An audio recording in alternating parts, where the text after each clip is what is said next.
Hello everyone, आज हम हमारे ट्रायंगल शेयर टेस्ट और डायरेक्ट शेयर टेस्ट के रिलेटेड कुछ न्यूमेरिकल्स देखेंगे। पर उससे पहले जो ज़्यादातर न्यूमेरिकल्स में, या मैं ये कहूँ कि जो वैरायटी ऑफ न्यूमेरिकल्स को एनालाइज करके मैंने कुछ चीज़ें देखी हैं, मैं उनको आपके थ्रू कुछ रूबरू कराना चाहता हूँ। क्योंकि अगर एक एक न्यूमेरिकल को हम डिस्कस करने लग गए तो बहुत ज़्यादा टाइम कंज्यूम होने लग जाएगा। पर मैं आपको कुछ सर्टेन चीज़ें बता देता हूँ कि अगर आप इन चीज़ों का ध्यान रखोगे तो न्यूमेरिकल्स में आपकी गलतियाँ नहीं होगी, राइट। और कौन कौन से न्यूमेरिकल्स हैं वो हमारे कवर हो जाएंगे, कम टाइम में इतना कुछ हम कवर कर लेंगे। सबसे पहले हम बात करते हैं कि एक टाइप की प्रॉब्लम्स होती हैं जिसमें हमको एक टेबल दिया जाता है, ठीक है। टेबल या किसी फॉर्म में आपको डेटा गिवन होगा कि सिग्मा 1 और सिग्मा 3, ट्रायंगल शेयर टेस्ट की मैं बात कर रहा हूँ अभी, सिग्मा 1 और सिग्मा 3 की वैल्यूज़ आपको गिवन होंगी, ठीक है।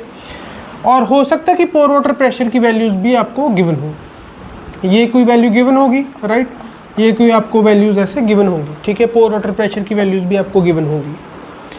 तो इससे आपको सिंपली, क्योंकि आपको वैल्यूज़ गिवन है, आपको ये इक्वेशन पता है, आपसे पूछा जाएगा वैल्यूज़ देके कि जो शीयर स्ट्रेंथ के पैरामीटर्स हैं ना उनको निकालो।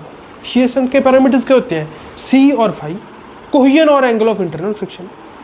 अब जो हमारे पास ये वाली इक्वेशन है, sigma 1 is equal to sigma 3 tan square 45 degree plus 5/2 plus 2c tan of 45 degree plus 5/2। इस इक्वेशन की मदद से हम एक पार्ट को, जैसे जो ये 2c tan of 45 degree plus 5/2 है, इसको हम मान लेंगे b, या आप c tan of 45 degree plus 5/2 को b मानना चाहते हो वो मान लो।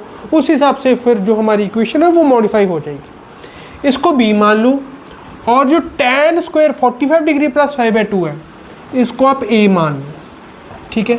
तो अब जो आपकी इक्वेशन है वो कैसे रिड्यूस होगी? Sigma 1 is equal to a into sigma 3 plus b, 2c tan of 45 degree plus 5/2 को आप क्या कहोगे? b कहोगे। तो अब आपके पास सिग्मा 1 और सिग्मा 3 की इधर दो वैल्यूज़ गिवन होंगी, ठीक है। दो आपको, मतलब दो आपके पास फिर इक्वेशंस आ जाएंगी, और जो a और b है ये दो अननोन होंगे। दो अननोन, दो इक्वेशन आप सॉल्व करके a और b की वैल्यू निकाल लोगे।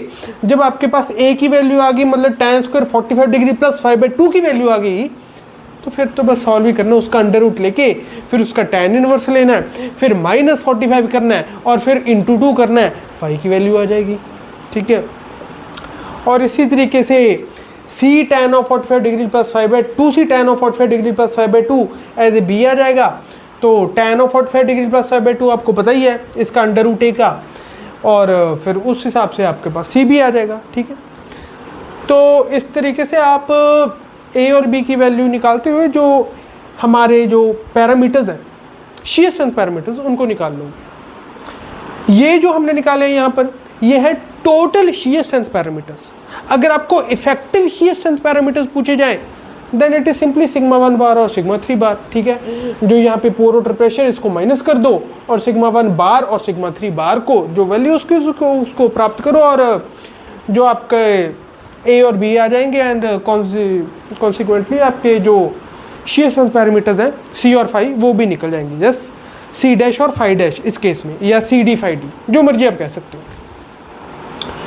तो इस तरीके से ये जो सिंपल ऐसे प्रॉब्लम्स होती हैं, पर एक बार मैं चाहता था कि आप एक तरीके से इनको रिविजिट करें, ठीक है, इसको आप देखें ताकि आपको पता चल सके। अगर आपके सामने कोई प्रॉब्लम ऐसी आए तो 1 मिनट आप लगाओ और इसको सॉल्व कर लो, राइट। नाउ अगर ये जो टेस्ट है वो ही CD टेस्ट रिजल्ट्स आपको दिए हुए, कंसोलिडेटेड ड्रेन टेस्ट, फिर तो यहाँ पर पोर वाटर प्रेशर देने की ज़रूरत ही नहीं है, क्योंकि उसमें हम पोर वाटर प्रेशर मेजर ही नहीं कर सकते। तो सीधा सिग्मा 1 बार और सिग्मा 3 बार की वैल्यूज ही होंगी वो, राइट, जो आपको दी होंगी। तो उसमें तो हमारे पास इफेक्टिव शीयर स्ट्रेंथ पैरामीटर्स ही निकलेंगे, राइट, जो ये हमारी इक्वेशन है इसकी मदद से। नाउ अब ये एक टाइप की प्रॉब्लम जो है जो पूछी जा सकती है, और ES में तो ES के मेज़ में ये टाइप की प्रॉब्लम्स काफ़ी पूछी गई हैं। हो सकता है गेट में भी पूछी जाए, राइट, और भी जो एग्जाम्स हैं उनमें हो सकता है पूछी जाए। ये टाइप की प्रॉब्लम हमने कवर कर ली। अब और तरीके की जो प्रॉब्लम है जो आपसे पूछे जाते हैं क्वेश्चन, जिनमें हम गलती कर सकते हैं, वो कौन सा है? आपको देखना होगा जब भी एंगल पूछा है, शीयर स्ट्रेंथ के केस में जब भी एंगल पूछा है, क्या पूछा है? एंगल ऑफ फेलियर प्लेन पूछा है, एंगल ऑफ फेलियर प्लेन ये पूछा है, या इंटरनल एंगल ऑफ फ्रिक्शन पूछा है, इंटरनल एंगल ऑफ फ्रिक्शन, या इसकी बजाय इंटरनल एंगल ऑफ फ्रिक्शन की बजाय आपको यह भी कहा जा सकता है angle of Mohr failure envelope, angle of Mohr failure envelope. आपको देखना पड़ेगा, शुरुआत तो इसकी ऐसे हो रही है, एंगल ऑफ यहां पर फेलियर प्लेन, यहां पर मोहर फेलियर एनवेलप। कंफ्यूज नहीं होना आपको। जब भी एंगल ऑफ फेलियर प्लेन पूछा जाए, इसका साफ मतलब है कि थीटा पूछा जा रहा है, राइट। और अगर angle of Mohr failure envelope पूछा जाए, या एंगल, इसमें तो नाम पे लिखा है इंटरनल एंगल ऑफ फ्रिक्शन, ये तो फाई ही है। और हमने ये पढ़ा था that theta is equal to 45 degree plus 5/2, ये वाला रिलेशन हमेशा होल्ड करेगा। तो आपको ध्यान से क्वेश्चन पढ़ना पड़ेगा, क्वेश्चन पढ़ना बहुत ही जरूरी है। आपको आती है चीजें, दैट्स डिफरेंट, पर क्वेश्चन को सही करना that is totally different thing, ठीक है। इसलिए न्यूमेरिकल्स की प्रैक्टिस, प्रीवियस ईयर क्वेश्चंस की प्रैक्टिस, ये बहुत ही जरूरी होती है, ठीक है। जो मैं आपको प्रैक्टिस करा रहा हूँ यहाँ पर, वो तो डेफिनेटली ज़रूरी है ही है, उसमें कोई शक नहीं। मैं आपको अच्छे क्वेश्चन करा रहा हूँ, पर उससे काम नहीं बनेगा, ठीक है। वो ऐसे कि आपका बेस तैयार हो रहा है, पर आपको प्रीवियस ईयर क्वेश्चन तो करने ही पड़ेंगे, उसके अलावा आपके पास कोई चारा नहीं है, ठीक है। नो, जिस भी पेपर को आप टारगेट कर रहे हो, उसके प्रीवियस ईयर क्वेश्चन डेफिनेटली आपको करने पड़ेंगे, right. Now angle of failure plane theta और angle of Mohr failure envelope या इंटरनल एंगल ऑफ फ्रिक्शन, उसको हम फाई का नाम देंगे, ठीक है। और ये इन दोनों के बीच में एक रिलेशन है, theta equal to 45 degree plus 5/2। Now तीसरी तरीके की प्रॉब्लम जो आपसे पूछी जा सकती है, जिसमें आपको ध्यान रखना है, वो ये है कि आपको स्ट्रेंथ जब भी पूछी जा रही है, स्ट्रेंथ, कई बार हो सकता है कि प्रॉपर ऐसे वर्डिंग लिखी जाएगी, प्रॉपर वर्डिंग पढ़ के आपको समझना पड़ेगा। वर्डिंग में हो सकता है लिखा जाए कन्फाइंड कंप्रेसिव स्ट्रेंथ कितनी है इसकी, कन्फाइंड कंप्रेसिव स्ट्रेंथ, ये बताओ। तो अगर तो कन्फाइंड कंप्रेसिव स्ट्रेंथ है, देन तो इट्स डेफिनेटली कि या तो यूयू टेस्ट किया है, या सीयू टेस्ट किया है, या सीडी टेस्ट किया है, इन तीनों में से कोई टेस्ट किया होगा, उसके बेसिस पे कन्फाइंड कंप्रेसिव स्ट्रेंथ आपसे पूछी जा रही है। इसका हमने फॉर्मूला पढ़ा था, कन्फाइंड कंप्रेसिव स्ट्रेंथ का होता है sigma D at failure is equal to P/AF, ठीक है। अगर हमने अनकन्फाइंड कंप्रेसिव स्ट्रेंथ किया है, फिर अनकन्फाइंड कंप्रेसिव स्ट्रेंथ होगी, unconfined compressive strength, unconfined compressive strength, ये भी अनकन्फाइंड कंप्रेसिव स्ट्रेंथ जो होगी, this will also be sigma D at failure. पर अनकन्फाइंड कंप्रेसिव स्ट्रेंथ, जब भी हम अनकन्फाइंड कंप्रेसिव टेस्ट करते हैं, यूसीएस टेस्ट जो भी हम करते होते हैं, तब आपको पता है कि उसमें सिग्मा 3 इक्वल टू 0 होता है, cell pressure is absent in that case. तो sigma D at failure will become equal to sigma 1 at failure, sigma 1 at failure, this will be P/AF। या हो सकता है आपसे पूछा जाए shear स्ट्रेंथ, स्ट्रेंथ है ये सारी स्ट्रेंथ, आपसे shear स्ट्रेंथ पूछी जा रही है। तो अगर ट्रायंगुलर shear टेस्ट किया है, तब आपसे shear स्ट्रेंथ पूछी जा रही है, तब हम क्या करेंगे, तब आपके पास जो फॉर्मूला है वो तो sigma 1 is equal to sigma 3 tan square 45 degree plus 5/2 plus 2c tan of 45 degree plus 5/2, ये वाला है ट्रायंगुलर shear टेस्ट में। तब हम shear स्ट्रेंथ टाउ कैसे, एस कहते होते हैं, या टाउ एट फेलियर, एक ही बात है, वो कैसे निकालेंगे। उसके कई तरीके हैं हमारे पास। या तो हम सीधा जो टाउ है, टाउ एट फेलियर प्लेन है, शीयर स्ट्रेंथ क्या है, shear strength is shear stress acting on failure plane. तो tau equal to sigma D by 2 sine 2 theta, ये वाला हमने फॉर्मूला पढ़ा था। तो थीटा जो फेलियर प्लेन का है उसको यहाँ पे रखो, सिग्मा डी आपको पता है, टाउ यहाँ पे आ जाएगा, जो टाउ यहाँ पे आएगा that will B shear strength S. क्यों? क्योंकि जो थीटा आप यहाँ पे लेके चल रहे हो this is theta F, angle of failure plane, right, this is theta F. Theta F आप यहाँ पे लेके चल रहे हो, इसीलिए आपका जो यहाँ पे आएगा that will B shear strength. जो भी आपकी यहाँ पे शीयर स्ट्रेस आएगी that will B shear strength, क्योंकि थीटा थीटा एफ है इसलिए, ठीक है। तो जब आप वर्डिंग पढ़ो, वर्डिंग पढ़ते वक्त क्वेश्चन की बहुत ध्यान रखना पड़ेगा। शीयर स्ट्रेंथ वाले चैप्टर में कौन सी स्ट्रेंथ पूछी जा रही है? कन्फाइंड कंप्रेसिव स्ट्रेंथ, अगर हमने उन जो मैंने आपको 3 टेस्ट बताए थे उनमें से कोई किया तो अनकन्फाइंड कंप्रेसिव स्ट्रेंथ या शीयर स्ट्रेंथ, ठीक है।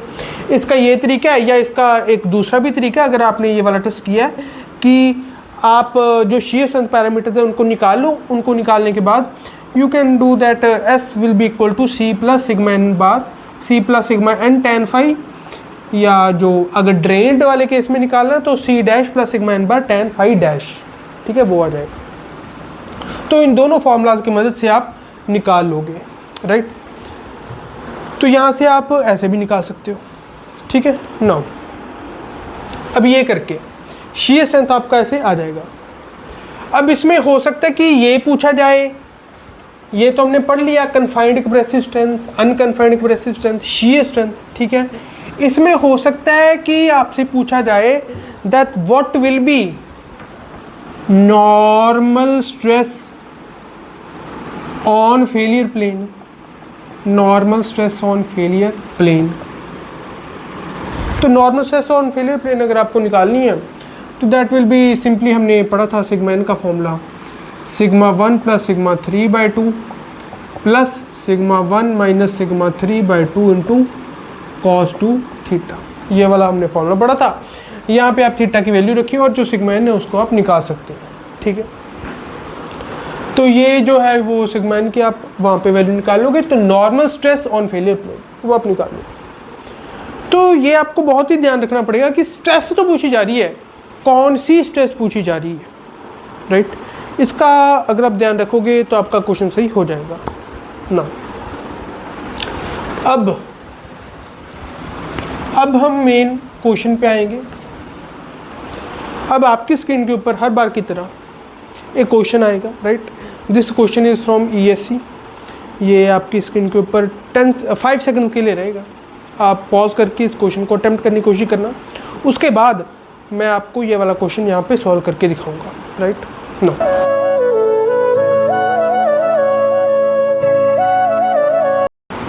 अब इस क्वेश्चन में ये गिवन है कि जब हमने ट्रायंगल शीयर टेस्ट किया तब जो सिग्मा 1 है that is 960 kilo newton per metre square and sigma 3 is 260 kilo newton per metre square. This is per metre square. Let me check the values की मैंने सही लिखी है, 960 एंड 260, यस।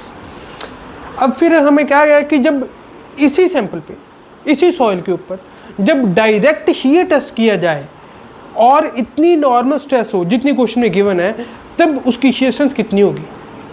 तो जो हमारे पास यहाँ पे सॉइल है दैट इज सैंड, और सैंड के केस में हमको पता है that cohesion is equal to C0। तो C0 है तो we know that sigma 1 is equal to sigma 3 tan square, standard जो ट्रायंगल शीयर टेस्ट वाला फॉर्मूला है, tan स्क्वायर 45 डिग्री प्लस 5/2। यहाँ पे ऑफ कोर्स जो सिग्मा 1 है that will be sigma bar, sigma 3 bar and this will B 5 dash, but this is understood, ठीक है। तो इसलिए मैं यहाँ पर लिखूँ ना लिखूँ कोई ज़्यादा फर्क नहीं पड़ता।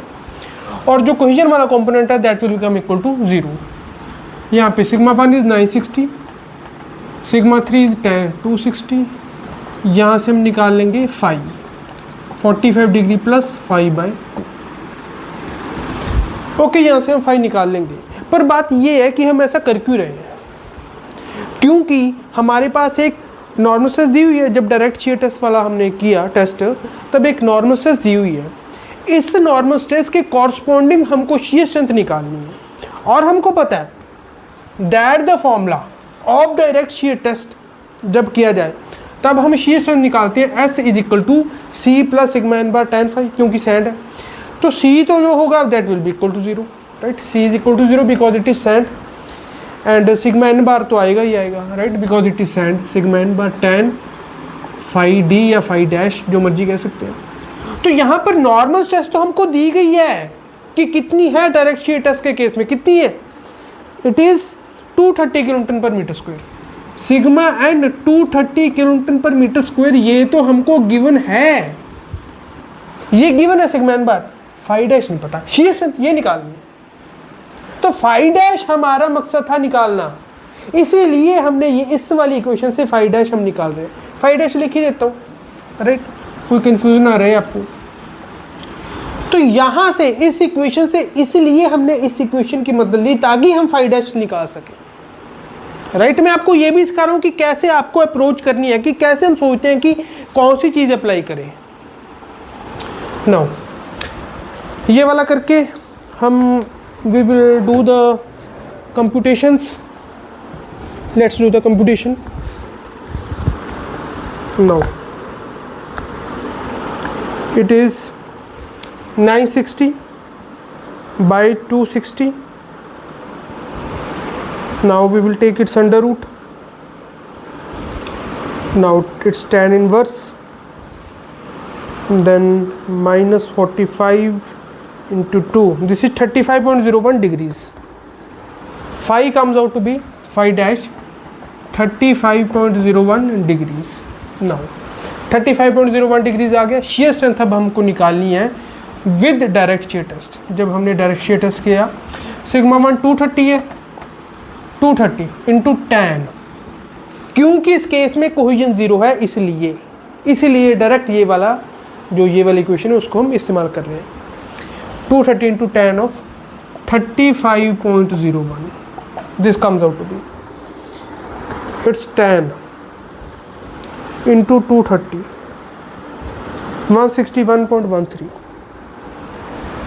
161.13 kilo newton per metre square, right. This is shear strength, तो this is our answer is yes, it is okay. shear strength is equal to this. ये एक सिंपल सा क्वेश्चन था, पर मैंने आपको इसलिए ये कराया क्योंकि ये वाला जो क्वेश्चन है ये ट्रायंगुलर shear टेस्ट और डायरेक्ट शेयर टेस्ट दोनों को एक साथ जोड़ता है, ठीक है। तो इसलिए हम ये वाला फिर ऐसे क्वेश्चन भी कर सकते हैं। और इसके साथ ही जो मैंने आपको 2 इक्वेशन 2 अननोन वाला एक क्वेश्चन बताया था, एक जो बताया था कि इस तरीके से क्वेश्चन पूछे जा सकते हैं इस लेक्चर की शुरुआत में, उससे आपको मैं ये भी बता रहा हूँ कि उससे सिर्फ ट्रायंगुलर शेयर टेस्ट के क्वेश्चन नहीं आएंगे, उससे डायरेक्ट शेयर टेस्ट के क्वेश्चन भी आएंगे। कैसे? आपको दे दिया जाएगा दैट हमने इतनी नॉर्मल स्ट्रेस लगाई थी, सिग्मा एन इतना था, उसके कॉरस्पॉन्डिंग जो शीयर स्ट्रेंथ हमको मिली दैट इज एस, ठीक है। ये कुछ इसकी वैल्यूज दे दी जाएंगी, ठीक है, कुछ वैल्यूज दे दी जाएंगी और आपसे पूछा जाएगा that what are the shear strength parameters. Shear strength parameters मतलब सी और फाई। तो आपको इसमें सिंपल सी इक्वेशन लगानी है, S is equal to C plus sigma N tan phi. अगर इफेक्टिव शीयर स्ट्रेंथ पैरामीटर्स निकालने हैं तब यहाँ पे सिग्मा एन बार होगा। अगर टोटल शीयर स्ट्रेंथ पैरामीटर्स निकालने हैं then it will be sigma N only, depending on कि कौन से शीयर स्ट्रेंथ पैरामीटर्स निकालने हैं, किस तरीके का हमने टेस्ट परफॉर्म किया। हो सकता है आपको ऐसे ना पूछा जाए कि आप कौन से शीयर स्ट्रेंथ पैरामीटर्स निकालें, आपको डायरेक्ट बता दिया जाए कि हमने जो टेस्ट परफॉर्म किया है दैट इज अनड्रेन्ड, इन अनड्रेन्ड कंडीशन किया है। अनड्रेन्ड किया है तो यहाँ से टोटल शीयर स्ट्रेंथ पैरामीटर्स ही आएंगे। अगर ड्रेन्ड किया है तब यहाँ से इफेक्टिव शीयर स्ट्रेंथ पैरामीटर्स आएंगे, सी और फाई, राइट। क्वेश्चन भी ध्यान से पढ़ के आपको जज करना पड़ेगा कि आपको कौन से शीयर स्ट्रेंथ पैरामीटर्स निकालने हैं, अनड्रेन्ड और ड्रेन्ड, ठीक है। तो यहाँ से सिग्मा एन और टाउ जो एस है इसकी वैल्यू आपको पता है, sigma N and S, sigma N S, दो आपको इक्वेशन मिल जाएंगी, ठीक है, क्योंकि यहाँ पे एक वैल्यू दी हुई है। S1 is equal to C plus sigma N1 tan phi, दूसरा S2 is equal to C plus sigma N2 tan phi. दो इक्वेशन दो अननोन, आप फाइंड आउट कर लोगे। ठीक है, नाउ अब मैं आपको एक क्वेश्चन कराऊंगा। This is asked in civil services mains examination. तो उसमें जो वो वाला हमने फॉर्मूला किया था, एप्सिलॉन वाला फॉर्मूला, कि जिसमें एरिया चेंज हो रहा है, राइट, एरिया या उसकी जो या तो एरिया चेंज हो रहा है या वॉल्यूम में कोई, राइट, कुछ ना कुछ तब्दीली आई है। हमने उससे निकाला था कन्फाइंड कंप्रेसिव स्ट्रेंथ और अनकन्फाइंड कंप्रेसिव स्ट्रेंथ, हमने फॉर्मूला अभी किया था, राइट। अभी मैं फॉर्मूला आप दोबारा लिखूंगा क्योंकि फिर तो वो क्वेश्चन बिल्कुल ही आपके लिए आसान हो गया। वैसे तो वो आसान ही है, पर उसमें वो थोड़ा सा हटके क्वेश्चन है बाकियों से, इसलिए वो क्वेश्चन अभी मैं आपको कराऊंगा। 5 सेकंड्स के लिए वो क्वेश्चन आपकी स्क्रीन के ऊपर रहेगा and then we will do the question. तो 5 सेकंड्स के लिए आपकी स्क्रीन के ऊपर ये रहा question.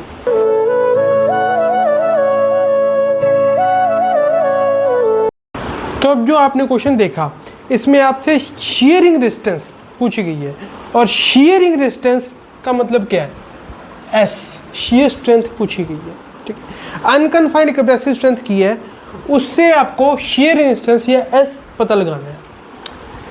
S unconfined compressive strength test में एस क्या होगी, S is equal to C U plus sigma N. यहाँ पर मैं सिग्मा एन बार नहीं लिखूंगा, सिग्मा एन, क्योंकि हम अनट्रेन टेस्ट ही परफॉर्म करते होते हैं, अनकन्फाइंड कंप्रेसिव स्ट्रेंथ टेस्ट जब हम करते हैं। Until unless it is specified, ये आपको मान के चलना है कि अनड्रेन्ड टेस्ट ही परफॉर्म हुआ है। तो C U plus sigma N tan phi U, और tan फाई यू मैंने आपको बताया था इस केस में क्या होता है, इक्वल टू 0, क्योंकि फाई यू इक्वल टू 0। ठीक है, ये अब जब हमने अनकन्फाइंड कंप्रेसिव स्ट्रेंथ टेस्ट का प्रॉपर हमने मोहर फेलियर एनवेलप की थी, तब मैंने आपको ये चीज़ इन डिटेल समझाई थी। Now S is equal to, फिर इसमें क्या आ जाएगा, सी यू, राइट। नाउ इस क्वेश्चन में सी यू हमको निकालना है, ठीक है। और अनकन्फाइंड कंप्रेसिव स्ट्रेंथ टेस्ट जो है, इसमें मैंने आपको समझाया था कि जो अनकन्फाइंड कंप्रेसिव स्ट्रेंथ होती है, this is equal to what, 2cu। ठीक है, इसका भी रीज़न वही है that sigma 1 is equal to sigma 3, वो वाला हम फॉर्मूला लगाते होते हैं, उससे फिर अल्टीमेटली ये वाला आया था that UCS is equal to 2cu, ये वाला फॉर्मूला हमने किया था। तो हमको निकालना क्या, CU, हमको निकालना shear strength actually, that will be equal to CU, and CU निकालने के लिए हमको अनकन्फाइंड कंप्रेसिव स्ट्रेंथ चाहिए। ठीक है, तो अगर अनकन्फाइंड कंप्रेसिव स्ट्रेंथ अगर हमारे पास किसी ना किसी तरीके से आ जाए, तो CU हमारे पास आ जाएगा UCS/2। ठीक है, हाँ, अनकन्फाइंड कंप्रेसिव स्ट्रेंथ निकालने के लिए हमको डेटा दिया है क्वेश्चन में, क्यों, क्योंकि हमको लोड दिया है जिस पे फेलियर हुआ है, और एरिया भी दी है, स्ट्रेन भी दी है। तो P/AF अनकन्फाइंड कंप्रेसिव स्ट्रेंथ का हमने फॉर्मूला पढ़ा था P/AF, AF का हमने फॉर्मूला पढ़ा था A0/1 माइनस एप्सिलॉन L, क्योंकि epsilon V is equal to 0 in case of unconfined compressive strength test, और जो UU टेस्ट होता है उसमें भी epsilon V is equal to 0 होती है।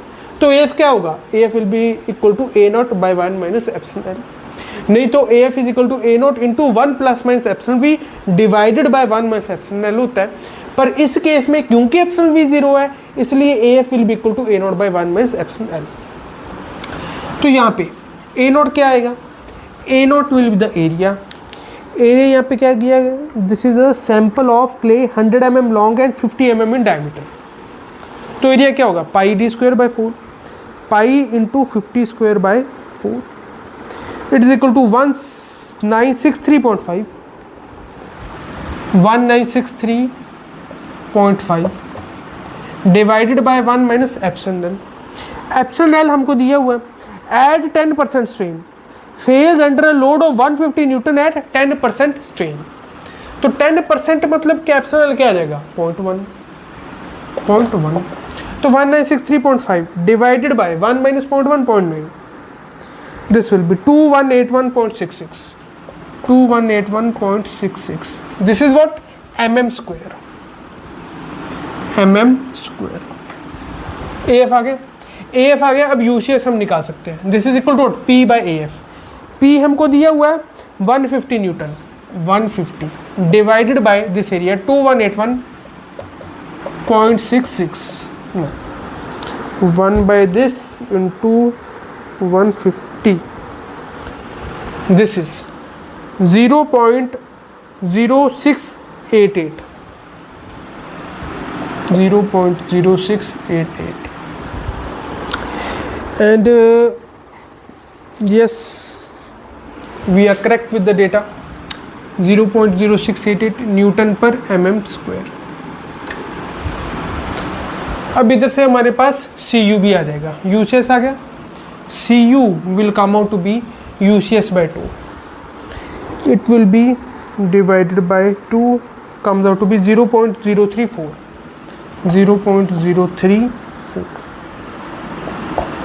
इतने न्यूटन पर mm स्क्वायर। नाउ ये हमारे पास Cu आ गया, right. It was an easy question, आसान था क्वेश्चन जो कि हमने कर लिया। हाँ, बट थोड़ा सा डिफरेंट था, जो हम क्वेश्चन कर रहे थे उससे थोड़ा सा डिफरेंट था, इसलिए आई थॉट कि ये क्वेश्चन मुझे आपके साथ डिस्कस करना चाहिए। वैसे ये क्वेश्चन आसान था।